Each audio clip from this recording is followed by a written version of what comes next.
BNP ক্ষমতা গেলে নামাজ কায়েম হবে? নামাজ কায়েম হবে কোরআনের দল যখন ক্ষমতার চেয়ার পাবে। জোরে কারণ কথা ঠিক কিনা? আপনি আঙ্গুল দিয়ে দেখে দিচ্ছেন, হুজুর ওই যে পুকুর দেখতেছেন ওটা আমার, ওই যে বাড়ি আশহাদু আল্লা ইলাহা ইল্লাল্লাহ, নামাজের মধ্যে আঙ্গুল তোলেন না? এই আঙ্গুলের নাম কি? শাহাদত আঙ্গুল। আপনি সাক্ষ্য দিচ্ছেন ওই পুকুর আমার, ওই বাড়ি আমার, ওই জমি আমার, ওই জমি আমার ভাইয়ের, ওই জমি আমার চাচা। এলাকার মধ্যে পা দেওয়ার জায়গা কারো নাই। তো সবই যদি তোমাকে হয় আল্লাহর, তখন বলতেছে আল্লাহটা যদি দেখবার চান হুজুর তাহলে পশ্চিম পাড়ার যাবেন না দক্ষিণ পাড়ার যাবেন? আল্লাহটা দেখবার গেলে 2 মিনিট হাঁটা লাগবে। কয় মিনিট হাঁটা লাগবে? 2 মিনিট হাঁটে পশ্চিম পাড়ার যায় মসজিদের সামনে দাঁড়ায় বলতেছে এখানেও আল্লাহর কিছু ছিল না হুজুর, আমার চাচা আল্লাহ 10 শতক দান করছে। এখানেও আল্লাহর কিছু ছিল না, যেটা দেখতেছেন না, এখানেও আল্লাহর কিছু ছিল না, আমার চাচা আল্লাহ 10 শতক দান করছে, আর আমরা টাকা পয়সা দিয়ে আল্লাহকে একটা ঘর বানিয়ে দিছি। তখন 2 কান্দের ফেরেশতা বলতেছে আল্লাহ এই দেশের নাম কি? এই দেশের নাম কি যেই দেশে তোমার কিছুই নাই, ওর চাচা তোমাকে জায়গা দিছে আর এরা টাকা দিয়ে ঘর বানিয়ে দিছে? আল্লাহ বলতেছে ওই দেশই হলো ফেরাউনের দেশ, নাম হলো বাংলাদেশ। যতদিন পর্যন্ত কোরআনের আওয়াজ শুনবেন, কোরআন মোতাবেক না চলবেন, ততক্ষণ বুঝতেই পারবেন না সবকিছুর মালিক আমার আল্লাহ। সবকিছুর মালিক কে? সবকিছুর মালিক আল্লাহ। আল্লাহ কিভাবে চলতে বলেছেন সেই চলার কথা আল্লাহ কোরআনে বলছেন কি বলেন নাই? বলছেন কি বলেন নাই? খুব খেয়াল করবেন। এখন মুসা নবী আল্লাহ কেমন আছে দেখতে যাবে, যাওয়ার আগে আল্লাহকে একটা প্রশ্ন করতেছে, আল্লাহ আমি আপনাকে একটা প্রশ্ন করতে চাই। আল্লাহ বলতেছেন কি প্রশ্ন? আচ্ছা মুসা নবী যে প্রশ্ন করবে এটা আল্লাহ জানে কি জানে না? জানার পরেও বলতেছে কি প্রশ্ন? মুসা বলতেছে আল্লাহ আমার প্রশ্ন হলো আমার যা আছে আপনার তা নাই। আল্লাহ কয় মুসা তোমার কি আছে যেটা আমি আল্লাহর নাই? মুসা বলতেছে আল্লাহ আমার মৃত্যু আছে কিন্তু আপনার মৃত্যু নেই। আপনার বলেন তো কথা ঠিক না ভুল? আল্লাহর মৃত্যু আছে কিন্তু আমরা যারা এখানে বসে আছি এমন একজন আপনারা দাঁড়ায় বলেন হুজুর এখান থেকে আমার বাড়ি যাওয়ার গ্যারান্টি আছে? একটা লোক দাঁড়ানো, 2-1টা দাঁড়ায়, মাঝে মাঝে দাঁড়ায় বাড়ি যাওয়া লাগবে না। না না বাড়ি যাওয়া লাগবে না? বাড়ি যাবেন কি যাবেন না? কথা বলে বাড়ি যাবেন না? গত 3 দিন আগে খবর হলো একটা লোক বিদেশ থেকে আসতেছে, তাকে আবার 10 জন লোক রিসিভ করার জন্য হাইস মাইক্রো নিয়ে রওনা দিয়েছে ঢাকা বিমানবন্দরে। রাস্তার মধ্যে অ্যাক্সিডেন্ট হয়ে ঘটনাস্থলে 60 জন মারা গেছে। ওরা কি কখনো খেয়াল করছিল যে আমরা মরে যাব? তা আপনি যে এখান থেকে বাড়ি যাবেন তার কোনো গ্যারান্টি আছে? কোনো গ্যারান্টি নাই। তাহলে আমরা সবাই বিশ্বাস করি আমাদের মৃত্যু আছে না নাই? যখন আছে না নাই? মরি যখন যাব তাহলে আমাদেরকে আজকে তওবা করতে হবে, আল্লাহ যা করেছি বাকি জীবনে আর আমরা অন্যায় করব না। আজকে তোমার কাছে আমরা ফিরে আসতে চাই, তোমার কাছে আমরা ফিরে আসতে চাই। এর নাম হলো তওবা। তওবা শব্দের অর্থ কি? ফিরে আসা। ধরে তখন কি করা? ফিরে আসা। তওবা করারও কিন্তু একটা সাইজ আছে। সাইজ বোঝেন? যতদিন ঘুষের চাকরি করছে ততদিন তওবা করেনি। যেই চাকরি রিটায়ার হয়ে গেছে তখন তওবা করতেছে আল্লাহ আমি আর ঘুষ খাবো না। আপনারা বলেন তো এই তওবা আল্লাহ কবুল করবে? কেন করবে না? কেন করবে না? কারণ ওর চাকরি নাই। আর যখন চাকরি নাই তখন বলতেছে আমি আর ঘুষ খাবো না, তাহলে এটা তওবা হলো? সারা জীবন অন্যায় করছে, বুড়া বয়সে এসে বলতেছে আল্লাহ আমি আর অন্যায় করবো না। আল্লাহ বলতেছে তোর অন্যায় করার তো শক্তিই নাই, তুই যে অন্যায় করবি তার একটা শক্তি থাকার দরকার আছে না নাই? আমি আজকের এই বেগুন গ্রামের যুবকদের বলতেছি, যুবক সতর্ক হয়ে যাও। আজকে থেকেই তোমরা সতর্ক হয়ে তওবা করো যে ফিরে আসতে হবে আমাদেরকে আল্লাহর পথে। জোরে কান কথা ঠিক কিনা? আল্লাহ বলে মুসা আমি আল্লাহর মৃত্যু নাই। কুল্লু মান আলাইহা ফানিউ ওয়া ইয়াবকা ওয়াজহু রাব্বিকা যুল জালালি ওয়াল ইকরাম। একমাত্র আল্লাহ ছাড়া সবাইকে মরতে হবে, জোরে কোন কথা ঠিক কি না? এটা তোমার কাছে কেমন মনে হয়? আমরা মানুষ মরে গেলে তো ইন্না লিল্লাহ পড়ি, এটা বোঝানোর জন্য বলতেছি। মুসা বলতেছে, আল্লাহ আপনি আমাকে যত নিয়ামত দান করেছেন, যত নিয়ামত, তার মধ্যে উত্তম নিয়ামতের নাম হলো মৃত্যু। আপনারা সুবহানাল্লাহ বলেন না? অনেক খেয়াল করতেছেন না? যত নিয়ামত, বল নিয়ামত মানে কি? আল্লাহর সন্তুষ্টি। নিয়ামত মানে কি? তাহলে আপনি আমাকে যত নিয়ামত দান করেছেন, সবচাইতে উত্তম নিয়ামতের নাম হলো মৃত্যু। আপনারা বলেন তো, মুসা নবীর মাথা ঠিক আছে? দুনিয়াতে মানুষ যারা আমরা এসেছি, আমরা মরবার চাই? কথা সত্যি করে বলেন, আমরা মরবার চাই? এখন স্বামীর ক্যান্সার রোগ হয়েছে, স্বামীর ডাক্তার বলেছে এক আধ মাসের মধ্যেই মারা যাবে। বউ প্রতিদিন যায় স্বামীর কাছে কান দেয়, বলে আল্লাহ আমার হায়াত স্বামীর দাও, স্বামীর মৃত্যু আমাকে দাও। স্বামী বলতেছে, রে পাগলি, তুই একটা সুস্থ মানুষ, তুই কেন মরবার চাস? বলে না, আপনি মরে গেলে আমি কাকলে থাকবো, এই জন্য আল্লাহ জানো আমার হায়াত আপনাকে দেয় আর আপনার মৃত্যু আমাকে দেয়। স্বামী এখন বউকে বুকের মধ্যে নিয়ে বলতেছে, তোর মতন একটা ভালো বউ পেলাম, কিন্তু আল্লাহ হায়াত দিল না। বউয়ের কথা শুনে স্বামী কিন্তু অত্যন্ত খুশি। রাতের বেলা স্বামী স্ত্রী যখন বিছনায় ঘুমায় গেছে, ওই বাড়িতে একটা আড়িয়া গরু ছিল। জোরে কোন কি গরু? আড়িয়া গরু ছিল। এখন আড়িয়া গরু দড়ি ছিঁড়ে খাওয়ার জন্য বার হয়েছে, কিন্তু গেট বন্ধ। ওই এখন বাড়ির মধ্যে ঘুরতেছে, বারান্দায় দেখে সিলভারের পাতিল, ওই পাতিলের তলায় হলো চিটালালি। পাতিলের তলায় কি? চিটালালি। এখন ওই আড়িয়া গরু ওই তলার চিটালালি খাবার চায়, কিন্তু এত নিচে যে নাগাল পায় না। এখন জোর করে যখন খাবার চায়, তখন নাগাল পাইছে ঠিকই, কিন্তু ওই পাতিলের সিলভারের পাতিলের কান্দার সাথে ছোট ছোট দুটো শিং আটকে গেছে। এখন লালি খাওয়া শেষ, কিন্তু মাথা ঝাঁকায় পাতিল আর মাথার থেকে খসে না। এখন আড়িয়া গরু গোয়াল ঘরও ছিঁড়ে না, স্বামী স্ত্রী যে ঘরে ঘুমা আছে সে ঘরও তো আর চেনে না। ওই গোয়াল ঘর মনে করে স্বামী স্ত্রী যে ঘরে ঘুমাইছে, ওই ঘরের মধ্যে হঁ শব্দ করে ঢুকছে। বউ চিল্লায় বলতেছে, বাবা আজরাইল ঢুকছেই যখন, এই যে ক্যান্সার রোগী এক ধরো, ঢুকছেই যখন, তাহলে এই যে ক্যান্সার রোগী এক ধরো। এখন স্বামী চিল্লায় বলতেছে, কেরে বিবি কি হয়েছে? বলে আজরাইল ঢুকছে, আপনাকে দেখাই দিলাম।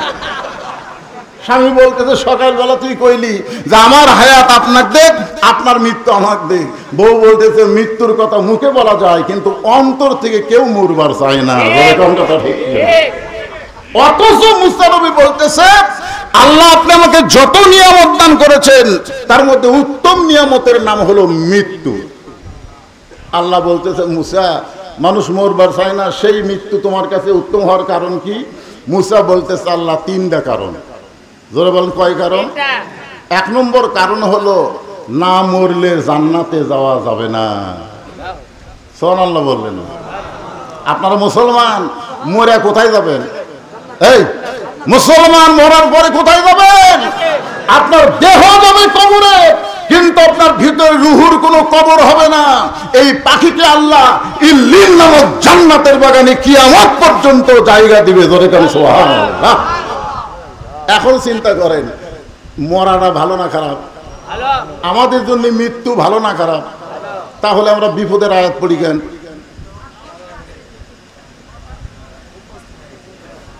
না না না, এই যে মরে আমরা যাচ্ছি কোথায়? আমাদের কাছে দুনিয়া ভালো না আখিরাত ভালো? আল্লাহ কোরআনে বলতেছেন, বাল তুসিরুনাল হায়াতাদ দুনিয়া ওয়াল আখিরাতু খায়রুন ওয়া আবকা। তোমাদের জন্য সুন্দর করে আখিরাতকে আমি আল্লাহ তাআলা সাজায় রাখছি। তুচ্ছ দুনিয়ার মোহে তোমরা মোহে হয় না। তিনতলা চারতলা বাড়ি বানায়া তুমি বারবার ঘাড় কাট করে দেখতেছো, এরকম করে দেখতেছো, দেখে না? কি দেখতেছেন ভাই? প্রায় 5 তলার ভিত দিছি হুজুর, 3 তলা হচ্ছে, রড বার করে তুছি হুজুর, আর 2টা তলা করে মরবার পারলেও শান্তি আছে। আপনারা বলেন তো, এই মানুষ না পাগল? যে 5 তলার ভিত দিছি, 3 তলা হচ্ছে, আর 2টা তলা করে মরবার পারলেও শান্তি আছে। তুমি 5 তলা করে দুনিয়ার থেকে কবরে যাওয়া, তুমি শান্তি কেমনে বুঝলে? এই জন্যে খুব খেয়াল করবেন, আমরা মুসলমান হয়ে যদি মরতে চাই, আমাদের মৃত্যুটা কোনো কষ্টের কারণ হবে না, মৃত্যু হবে আমাদেরকে জান্নাতকে বরণ করা। জোরে কোন কথা ঠিক কিনা? আল্লাহ বলে, মুসা মৃত্যুকে পছন্দ করার 2 নম্বর কারণ কি? মুসা বলতেছে আল্লাহ মৃত্যুকে পছন্দ করার 2 নম্বর কারণ হলো আমার মৃত্যুটা কেবলমাত্র আপনার জন্য আমি ওয়াকফ করেছি। সুবহানাল্লাহ বলেন। আচ্ছা মৃত্যুটা কার জন্য? কথা কয় না, কার জন্য? তাজুল ইসলাম নাম শুনছেন? একটা উকিলের নাম তাজুল ইসলাম। উনি এসে মীর কাসিম আলীকে বলতেছে স্যার আজকে রাত 12টায় আপনার ফাঁসি হবে, আজকে রাত 12টায় আপনার ফাঁসি হবে। তো মীর কাসিম আলী বলতেছে এখন কয়টা বাজে? তো বলতেছে এখন তো 9:30 বাজে। বলতেছে আলহামদুলিল্লাহ এখনো 2.5 ঘন্টা আছে। আপনারা বলেন তো 2.5 ঘন্টা পর যার ফাঁসি হবে তার মুখত হাসি আসবে না চোখত পানি আসবে? কিন্তু সে হাসতে হাসতে বলতেছে আলহামদুলিল্লাহ এখনো 2.5 ঘন্টা আছে। তাহলে উকিল একটা কাম করো, আমি 2 ঘন্টা ঘুম পাড়ি, আমি 2 ঘন্টা ঘুম পাড়ি, যদি ঘুম থেকে এত না পাই তুমি আমার ডাক দিও। কি বলতেছে? একটু মনোযোগ দিয়ে শোনেন, এটা 1400 বছর আগেকার কাহিনী না, এই বর্তমান হাল আমলের হাসিনার সময়ের কথা বলতেছে। মীর কাসিম আলী বলতেছে তাহলে খামাকা চেতন থেকে লাভ কি? 2 ঘন্টা ঘুম পাড়ি, যদি চেতন না পাই তুমি আমার ডাক দিও। উকিল মনে মনে চিন্তা করতেছে ফাঁসির চিন্তায় লোকটা পাগল হয়ে গেছে। লোকটা কি হয়ে গেছে? পাগল হয়ে গেছে। মন খারাপ করে ফাঁসির কন্ডম সেল থেকে বের হয়ে গেছে। যখন রাত 11:30 বাজছে তখন ওই ফাঁসির কন্ডম সেলে ঢুকে দেখে মীর কাসিম আলী নাক ডাকা ঘুম পাড়তিছে। উকিল তার দিকে তাকায় চিন্তা করে 8 ঘন্টা পর যে লোকটার ফাঁসি হবে সেই লোকটা এখন এইভাবে ঘুম পাড়তিছে। পাওটা যেই মাত্র ঝাঁকাইছে ঘুম থেকে চেতন করে বলতেছে উকিল ভাই সময় কি হয়ে গেছে? কয় না স্যার এখনো 8 ঘন্টা বাকি আছে। কয় আলহামদুলিল্লাহ এখনো 8 ঘন্টা বাকি আছে। কি বলতেছে? আলহামদুলিল্লাহ। ইন্নালিল্লাহ কইছে? আল্লাহর শুকর আদায় করে ওযু করে 2 রাকাত নামাজ আদায় করে সূরা মুলক আর সূরা মুজাম্মিল তেলাওয়াত করে ফাঁসির কন্ডম ছেলে সবচাইতে ভালো যে পাঞ্জাবি সেই পাঞ্জাবিটা পরে চিরুনি দিয়ে মাথার চুল হাসড়ায়া উকিলকে বলতেছে দেখো তো আমাকে কেমন লাগতেছে। উকিল কান দেয়ার বলে স্যার আর কিছু সময় পরে আপনার ফাঁসি হবে, আর আপনি সুন্দর কাপড় গাওয়াত দিয়া মাথার চুল হাসড়ায় আপনি কি শ্বশুর বাড়ি যাবেন? আপনার কেমন লাগতেছে এই কথা জিজ্ঞেস করতেছেন। মীর কাসিম আলী বলতেছে উকিল ফাঁসি হবে আমার, আর তুমি কেন কাঁদতেছো? আমি তো কাঁদি না, কারণ যারা পরিচিত মুসলমান হবে তারা যদি তৈরি হয়ে মৃত্যুর দিকে যাইতে পারে, মীর কাসিম আলী জানে আমার মৃত্যু মৃত্যু না, আমার মৃত্যু হলো আল্লাহর জন্য নিজের জীবনকে ওয়াকফ করা। বলে কোন কথা ঠিক কিনা? আল্লাহর জন্য নিজের জীবনকে যারা ওয়াকফ করে দিবে তাদের মৃত্যু মৃত্যু না। আল্লাহ বলেছেন ওয়ালা তাকুলু লিমা ইউকতালু ফি সাবিলিল্লাহি আমওয়াতুন বাল আহইয়া ওয়ালাকিন লা তাশউরুন। আল্লাহর রাস্তায় অন্যায়ভাবে যাদেরকে হত্যা করা হয় তাদেরকে তোমরা মৃত্যু বলো না, আমি আল্লাহই বলতেছি তারা চির অমর। জোরে করে সুবহানাল্লাহ। চির অমর বুঝেন? আমার গ্রামের এক ছেলে হয়েছে, আমারে কয় হুজুর নাম রাখবো, তো আমি কইলাম নাম রাখো আবু সাইদ। খুশি হয়ে গেছে। হুজুর আবু সাইদের কথা আমার মনেই নাই। আবু সাইদ কে আপনারা জানেন না? রংপুরের যে আবু সাইদ জীবন দিল সে আবু সাইদের নামে আমার গ্রামের একটা ছেলের নাম আবু সাইদ। তাহলে একটা আবু সাইদ মরিছে। বাংলাদেশে এই বছর অনেক ছেলের নাম আবু সাইদ কিন্তু রাখছে। জোরে কোন কথা ঠিক কিনা? আমার পাড়াপড়শি এক খালা, তার একটা মেয়ের বাচ্চা কাচ্চা হয় না, তয় তদবির করে একটা মেয়ে হয়েছে। আমারে মোবাইল করে বলতেছে বাবা তুমি আলেম মানুষ, বহু বছর পরে একটা নাতনি হয়েছে, একটা ভালো নাম তুমি রাখো তো। আমি বললাম খালা অত চিন্তা করার কি দরকার, হাসিনা রাখেন। যেই খুশি হাসিনা। খালা 30 সেকেন্ড কোনো কথা কয় না, খালি গো গো গো করতেছে। আমি বললাম খালা কিছু বলেন, তুই আলেম না জালেম রে, তোর কাছে একটা ভালো নাম শুনবার চাইলাম আর তুই একটা খুনি হাসিনার নাম বলিস। তার মানে বোঝা গেল আবু সাইদের মতো মানুষ মরে নাই, তারা জীবন দিয়ে শহীদ হয়ে গেছে, আর হাসিনা বেঁচে থাকাই পচে গেছে। তোর কোনো কথা বলছে না। মুসা নবী বলতেছে আল্লাহ মৃত্যুকে পছন্দ করার 2 নম্বর কারণ হলো আমার জীবনটা আমি আপনাকে ওয়াকফ করে দিয়ে দিলাম। আজকে আপনারা যারা এখানে বসে আছেন, মরা তো লাগবেই, জোরে কোন কথা ঠিক কিনা? যতই চেষ্টা করেন বাঁচতে পারবেন না। তাহলে সবাইকে বলতে পারি যে আমাদের জীবনটা আমরা আল্লাহকে ওয়াকফ করে দিলাম। কারা কারা নিজের জীবন আল্লাহকে ওয়াকফ করাতে রাজি? 2 হাত তুলে আমার আল্লাহকে দেখান। লিল্লাহি তাকবীর। আল্লাহ সবার হাতকে কবুল করেন, জোরে কোন আমিন। আল্লাহ বলে মুসা মৃত্যুকে পছন্দ করার 3 নম্বর কারণ কি? মুসা বলতেছে আল্লাহ মৃত্যুকে পছন্দ করার 3 নম্বর কারণ হলো, এই 3 নম্বর কারণ বলার আগে আমি একটা গান গাই, দেখেন তো আপনারা বুঝবার পারেন কিনা। এই যুবকদের বলতেছি, আর যুবকেরা এই গান তো অনেক আগেকার গান। চলতে পথে 2 দিন থামিলাম, যাবার কালে একজন আরো দেখা না পাইলাম। এই গান আপনারা শুনছেন? চলতে পথে কয়দিন? এই 2 দিন করতে কি শরম লাগতেছে? আখিরাতের তুলনায় দুনিয়ার জীবন কয়দিন? চলতে পথে মানে যাওয়া আসার পথে। এসেছি রুহের জগৎ থেকে, যাব আমরা কবরের জগতে, জোরে কোন কথা ঠিক কিনা? কিন্তু মাঝখানে আমরা কয়দিন? চলতে পথে 2 দিন থামিলাম, যাবার কালে একজন আরো দেখা না পাইলাম। এইটা 5ই আগস্টে, গত বছর 5ই আগস্টে হাসিনা যখন পলাচ্ছিল, আপনারা জানেন হাসিনার সাথে আর একটা বোন ছিল শেখ রেহানা।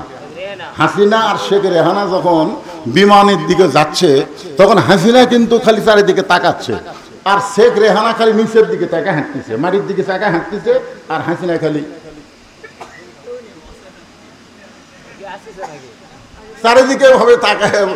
হাসিনা মনে মনে বলতেছে চলতে পথে 2 দিন থামিলাম, যাবার কালে এক চামচারও দেখা না পাইলাম। একটা চামচাও নাই। আজকে যারা বলতেছে তারেক জিয়া যেখানে আমরা আছি সেখানে, তারেক জিয়া জেলখানায় এক চামচারও মিছিল নেই, জোরে কোন কথা ঠিক কিনা ভাই? হ্যাঁ, একটু চিন্তা করতে হবে। এই দুনিয়া থাকার জায়গা নয়, দুনিয়া থেকে আমাদেরকে যাওয়া লাগবে, জোরে কোন কথা ঠিক কিনা? মুসা বলতেছে আল্লাহ মৃত্যুকে পছন্দ করার 3 নম্বর কারণ হলো দুনিয়া হলো ক্ষণস্থায়ী, আখিরাত হলো চিরস্থায়ী। এই ক্ষণস্থায়ী দুনিয়ার জীবনকে সঙ্গ করে চিরস্থায়ী আখিরাতকে আমি বরণ করব। আপনাদের কাছে ক্ষণস্থায়ী ভালো না চিরস্থায়ী ভালো? তাহলে মরে যাওয়া ভালো না খারাপ? তাহলে ভালো জিনিসটা সবাই বলতেছেন, তারপরে ইন্না লিল্লাহ কেন পড়েন না? ইন্না লিল্লাহ কি রহমতের আয়াত না বিপদের আয়াত?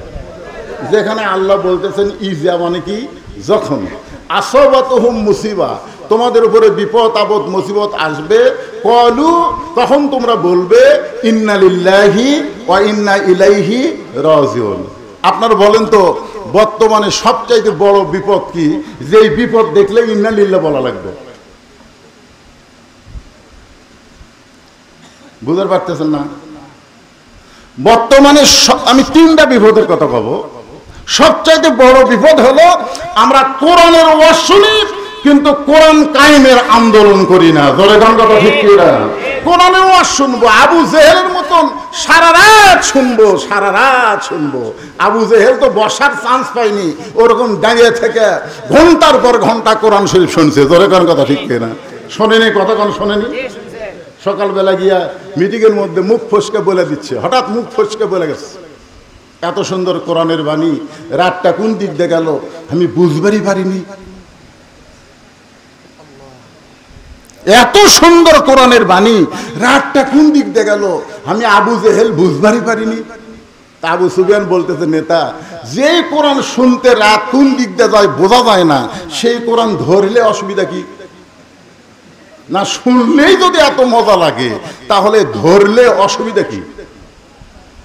আবু জেহেল বলতেছে আবু সুফিয়ান এই কথা জোরে বলা যাবে না, তুই আমার কাছে আয়, তোর কানে কানে বলতেছি। এখন যে আবু সুফিয়ান কাছে আইছে, কানের সাথে মুখ লাগায় বলতেছে, এই কোরআনকে যদি গ্রহণ করি তাহলে তোর আমার ভুয়া নেতৃত্ব চলবে না। আমরা যে নেতাগিরি করতেছি, এই নেতাগিরি হলো ভুয়া নেতা। জোরে কোন কি নেতা? কোরআন ছাড়া যারা বর্তমানে বাংলাদেশের নেতা, তারা কি নেতা? অত ভুয়া নেতা কোয়া লাগবে না, খালি কোন ভুয়া। জোরে বলেন কি? আরো জোরে বলেন কি? আবু জেহেল বলতেছে, আবু সুফিয়ান, এই কোরআনকে যদি গ্রহণ করি তোর আমার ভুয়া নেতৃত্ব চলবে না, আসলটা হয়ে যাবে আব্দুল্লাহর এতিম পোলা। আল্লাহর কোরআনকে যদি গ্রহণ করি তাহলে বাংলাদেশে কোনো ভুয়া নেতা চলবে না। প্রত্যেকটা নেতা যেমন সমাজের নেতৃত্ব দিবে, আবার মসজিদে গেলে ইমামতি করতে পারবে। জোরে কোন কথা ঠিক কিনা? আজকে দেখলেন বিএনপির একটা অনুষ্ঠানে একজন নেতা একটা সূরা ইখলাস পড়তেছে। দেখেন না আপনারা, সূরা ইখলাস পড়তেছে। এক সূরা ইখলাস সবচেয়ে ছোট সূরা, সেটার মধ্যে ভুল করে ফেলে দিচ্ছে। চিন্তা করে দেখেন, সবচাইতে বড় বিপদ হলো ইন্নালিল্লাহ কখন পড়বো? যতদিন পর্যন্ত কোরআনের রাষ্ট্র কায়েম না হয়েছে ততদিন ইন্নালিল্লাহর মধ্যে আমাদের থাকা লাগবে। আর একটা বিপদ হলো, মা এসে বলতেছে, হুজুর আমার সন্তান এত কান্দে, আপনি একটু দোয়া দরুদ পড়ে ফু দেন। তো দোয়া দরুদ পড়ে ফু দিলাম, আগে যা কান্দে তার চাইতে বেশি কান্দে। তখন বলতেছে, হুজুর দোয়া দরুদ দিয়ে হবে না, একটু পানি পড়া দেন। আমি দেখলাম কোরআনের মধ্যে সবচাইতে দামি একটা আয়াত আছে, নাম হলো আয়াতুল কুরসি। আছে না নাই? সে আয়াতুল কুরসি এর সাথে দুটা সূরা যোগ করলাম, ফালাক আর নাস, পড়ে পানি ফুঁক দিলাম, বললাম এই পানি 3 বার খাওয়ান, দেখেন তো কান্না বন্ধ হয় কিনা।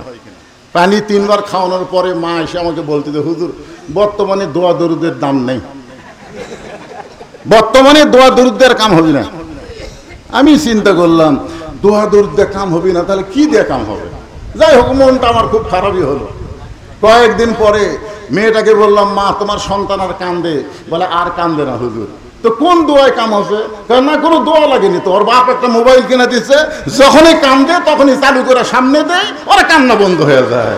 সবচেয়ে বড় বিপদ হলো এই ছোট ছোট বাচ্চাদেরকে মোবাইল খেলা দেখানো, মোবাইল দিয়ে ভাত খাওয়ানো। এটা হলো মুসলমানের জন্য সবচাইতে বড় বিপদ। জোরে কথা ঠিক না? এখন আপনারা বাচ্চার হাতে মোবাইল দিবে, দিচ্ছেন তো সবাই। সবচাইতে বড় বিপদ হলো আমাদের ইয়ং জেনারেশন। খুব খেয়াল করবেন, ইন্নালিল্লাহ কখন পড়বো?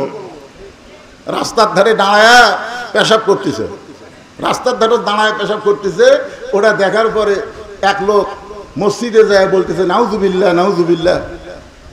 তার একজন বলে, ভাই নাউজুবিল্লাহ কেন? বলে কুত্তার কাম একটা ছেলে করতেছে, পারে দাঁড়ায় পেশাব করতেছে। আর একজন শোনা কয় নাউজুবিল্লাহ। যে কয়জন শোনে সবাই মসজিদে নাউজুবিল্লাহ বলতেছে। আপনারা বলেন তো, ওই মসজিদের বারান্দায় যদি আমরা নাউজুবিল্লাহ 1000 জন বলি, উই কি বসবি? তার যে দাঁড়ায় পেশাব করতেছে কি করা লাগবে? কি করা লাগবে চিন্তা করে দেখেন। দরকার হলো যেখানে দাঁড়ায় পেশাব করতেছে, বিলে যেমন ইন্দুর ধরে, আস্তে আস্তে আস্তে আস্তে আপনার পিছনে যায় জোরে বলবেন নাউজুবিল্লাহ। ওই এত জোরে সেন্টান বি চামড়া আটকে যাবে। জোরে কোন কথা ঠিক কিনা? সবচাইতে বড় বিপদ হলো যেখানে অন্যায় হচ্ছে সেখানে কোনো বাধা হচ্ছে না। জোরে কোন কথা ঠিক কিনা? এই যে দেখেন কয়েকদিন হলে যে খুনগুলা হচ্ছে, দিন দুপুরে খুন হচ্ছে, একে সিসি ক্যামেরার মধ্যে খুনগুলো আমরা দেখতেছি, যে হাজার হাজার মানুষের মধ্যে একটা মানুষের গলা কাটতেছে, একটা মানুষকে পাথর দিয়ে মারতেছে, আর হাজার হাজার মানুষ চায়া চায়া দেখতেছে। জোরে কোন কথা ঠিক কিনা? কথা বলেন না কেন? সবচাইতে বড় বিপদ, এর চাইতে বড় বিপদ আর কি হবে? অন্যায় করে একজন আর 1000 জন তাকায় দেখে। সবাই চিন্তা করে, আমি বাঁচলে বাপের নাম, ওর জন্য আমি মরবো কেন? আপনি যতই চেষ্টা করেন আপনি বাঁচবেন না, আপনাকে মরতেই হবে। সবচাইতে বড় বিপদ হলো অন্যায়কে বাধা না দেওয়া। জোরে কোন কথা ঠিক কিনা? সবচাইতে বড় বিপদ। এটা বলি শেষ, একটু খেয়াল করেন, বেশি লম্বা ওয়াজ করবো না, সেজন্য ওয়াজই ধরি নাই। মুয়াজ্জিন আজান দেয় ফজরের, কিন্তু আজানের সাথে কুত্তা চিল্লাই। যেরকম কি চিল্লাই? কুত্তা চিল্লাই। তো মুয়াজ্জিন এসে আমারে কয়, হুজুর এই যে আমি আজান দেওয়া শুরু করি, আর 4-5টা কুত থেকে দৌড়ে আসে। আজানের আগে একটাও নাই। যে আজান মাইকে শুরু করি, এই 4-5টা কুত্তে এসে করে। এই কুত্তার শব্দ মাইকের ভিতর দিয়া মানুষ শুনবার পায়। হুজুর আপনি কোন তো এই বিপদ থেকে বাঁচার উপায় কি? আপনাকে এলাকাতে এরকম হয় না? মুয়াজ্জিন আজান দেবার গেলে কুত্তা করে না? তা আমি এখন মুয়াজ্জিনকে বললাম, মুয়াজ্জিন সাহেব আপনি সত্যি করে বলেন তো আপনার ছেলে মেয়ে কয়জন? তো বলে হুজুর 2 মেয়ে বিয়ে দিছি, 3টা ছেলে বাড়িতে আছে।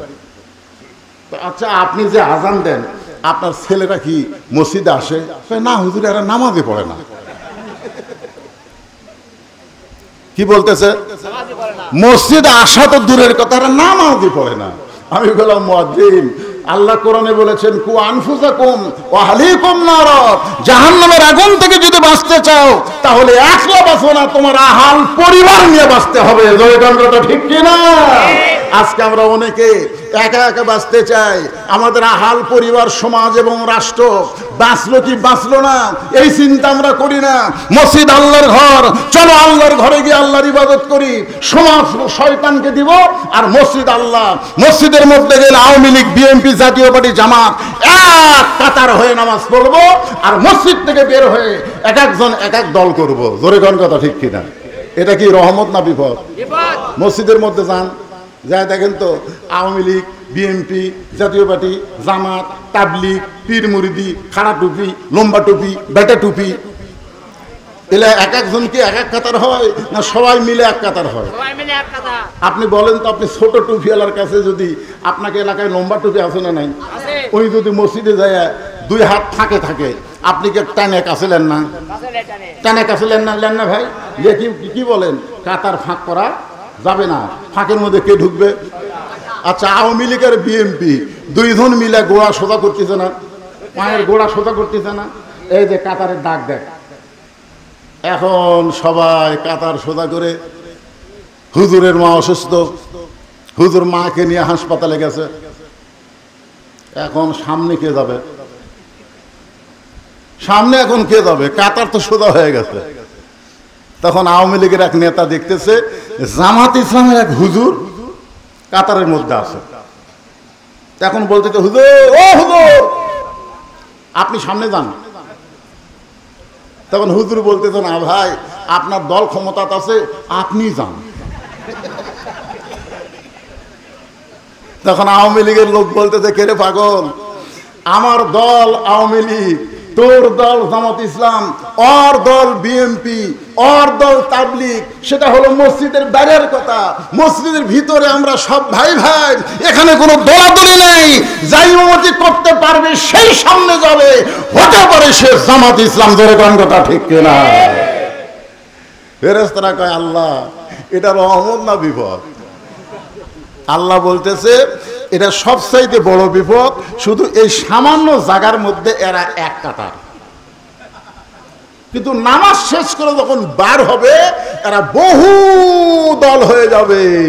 আসলে ইমাম যে দল করবে, ইক্তেদাইতু বিহাদাল ইমাম বলার সঙ্গে সঙ্গে প্রত্যেকটা মুসল্লিকে সেই দল করা লাগবে। ধরে কোন কথা ঠিক কিনা? আপনি ইমাম করবে আল্লাহর দল, আপনি মুসল্লি ইক্তেদা করবেন, আর বাইরে আসা শয়তানের দল করবেন। আপনি কিয়ামত পর্যন্ত হায়াত পায়া নামাজ পড়লো এক ওয়াক্ত নামাজ আল্লাহ কবুল করবে না। কারণ যে ইমামকে তুমি ইক্তেদা করো মসজিদে, এই ইমামকে ইক্তেদা করতে হবে সমাজে। ধরে কোন কথা ঠিক কিনা? আল্লাহ এইগুলো বিপদ থেকে আমাদেরকে হেফাজত করুক। মানুষ মরা কোনো বিপদ না, বরং মরা মুসলমানের জন্য জান্নাত পাওয়ার কারণ। ধরে কোন ঠিক কিনা?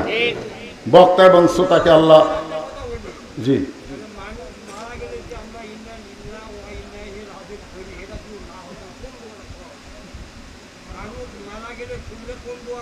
এই দোয়াই বলবে, হ্যাঁ এটাই বলবে।